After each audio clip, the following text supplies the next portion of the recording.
भारत में हर शहर की किसी तंग गली में एक ऐसा घर जरूर होता है जो बाहर से जितना साधारण दिखता है अंदर से उतना ही रहस्यमयी होता है।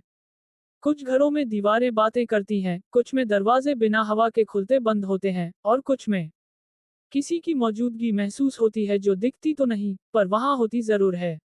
ऐसे ही एक घर की कहानी है आज दिल्ली के लक्ष्मी नगर की, जहां एक किराएदार ने सस्ते किराए में कमरा तो पा लिया, लेकिन बदले में उसे क्या चुकाना पड़ा वो किसी ने नहीं सोचा था। कभी लगता जैसे वो लड़की खुद में ही खोई रहती थी, कभी कभी छत पर बात करती थी पर उसके कमरे से आवाज किसी और की आती थी। आज की ये कहानी है एक ऐसी लड़की की जो मरी तो एक बार लेकिन लौटी कई बार।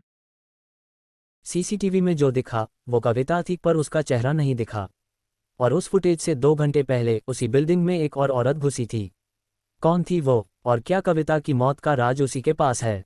साल 2022 की बात है।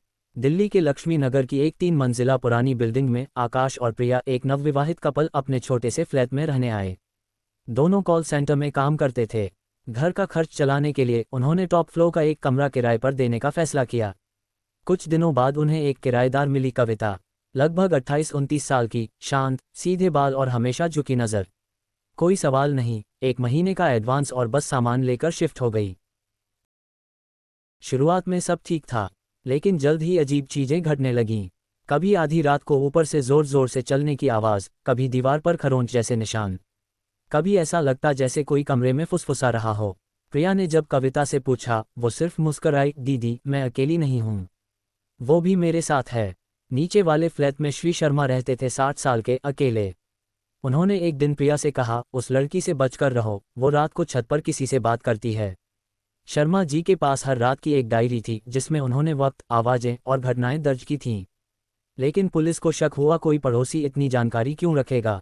3 सितंबर की रात जब आकाश और प्रिया घर लौटे तो उन्हें ऊपर से सड़ी हुई बदबू आई। दरवाज़ा अंदर से बंद था। सुबह दरवाज़ा तोड़ा गया और अंदर मिला कविता का शव, खून से लथपथ चेहरा, दीवार पर लिखा था, मैं लौटूंगी। कमरे में मिला एक जला हुआ दिया, काले धागे और नींबू मिर्च। ये तंत्र का हिस्सा थे, लेकिन क्या कविता डर रही थी या खुद कुछ कर रही थी? पुलिस को सीसीटीवी में 2 फुटेज मिले। एक रात 2 बजे की, जिसमें कविता जैसी कोई औरत बिल्डिंग में घुस रही थी, और दूसरी सुबह 4 बजे की, जिसमें कविता सीढ़ियां चढ़ती दिखती है। लेकिन फोरेंसिक रिपोर्ट कहती है उसकी मौत 1 बजे हो चुकी थी। फिर 4 बजे सीढ़ियां कौन चढ़ रहा था? कविता की डायरी में एक लाइन बार बार लिखी गई थी, मैं तन्हा नहीं हूं, वो मेरे अंदर है। तभी जांच में सामने आया कि कुछ महीने पहले कविता ने एक इंश्योरेंस पॉलिसी ली थी और उसका नॉमिनी था आकाश। कविता आकाश की पुरानी प्रेमिका थी। दोनों का अफेयर था, लेकिन आकाश ने प्रिया से शादी कर ली।